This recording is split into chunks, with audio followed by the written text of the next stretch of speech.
Confident ഗ്രൂപ്പിന്റെ സ്ഥാപകൻ doctor CJ റോയിയുടെ മരണവുമായി ബന്ധപ്പെട്ട ഫലപ്രദമായ പരിശോധന ആവശ്യമാണെന്ന് CPI സംസ്ഥാന സെക്രട്ടറി MV ഗോവിന്ദൻ. അദ്ദേഹത്തിന്റെ കുടുംബം ആദായ നികുതി വകുപ്പിനെതിരെ ആരോപണം ഉന്നയിക്കുന്നുണ്ടെന്നും സ്വാഭാവികമായും അങ്ങനെ ആക്ഷേപം ഉന്നയിക്കാൻ സാധിക്കുന്ന നിലയിലാണ് കാര്യങ്ങൾ പോകുന്നതെന്നും ഗോവിന്ദൻ മാധ്യമങ്ങളോട് പ്രതികരിച്ചു. റെയ്ഡിന് പിന്നിലെ കാരണം അവ്യക്തമാണെന്നും MV ഗോവിന്ദൻ കൂട്ടിച്ചേർത്തു. വലിയ വ്യവസായ ശൃംഖലയുടെ ഉടമയാണ് സ്വയം വെടിവെച്ച് മരണപ്പെട്ടത്. റെയ്ഡിന്റെ പശ്ചാത്തലം വെച്ചുകൊണ്ടാണ് സഹോദരനും കുടുംബവുമെല്ലാം ശക്തമായ ആക്ഷേപം ഉന്നയിക്കുന്നത്. മരിച്ചതിന് ശേഷവും 1.5 മണിക്കൂറിലധികം റെയ്ഡ് തുടർന്നു എന്നാണ് മനസ്സിലാക്കാൻ സാധിക്കുന്നത്. മനുഷ്യത്വപരമായ നിലപാട് സ്വീകരിക്കാൻ കേന്ദ്ര ഏജൻസികൾക്കാകുന്നില്ല. റെയ്ഡിന്റെ ഭാഗമായി കണ്ടെത്തുന്ന ഏത് കാര്യവും സ്വാഭാവികമായി പരിഹരിക്കാൻ സാധിക്കുന്നതായിരിക്കും.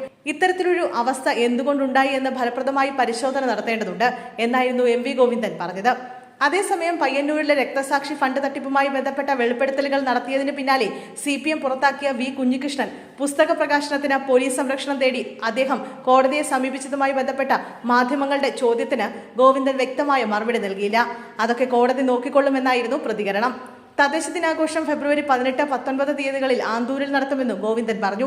18 രാവിലെ 9 തദ്ദേശ മന്ത്രി MB രാജേഷ് പതാകയുയർത്തി ദിനാഘോഷത്തിന് തുടക്കം കുറിക്കും.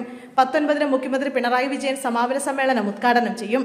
സംസ്ഥാനത്തെ മുഴുവൻ തദ്ദേശ സ്വയംഭരണ സ്ഥാപനങ്ങളിലെ അധ്യക്ഷന്മാരും സെക്രട്ടറിമാരും 2 ദിവസത്തെ ദിനാഘോഷത്തിൽ പങ്കെടുക്കുമെന്നും MV ഗോവിന്ദൻ വ്യക്തമാക്കി.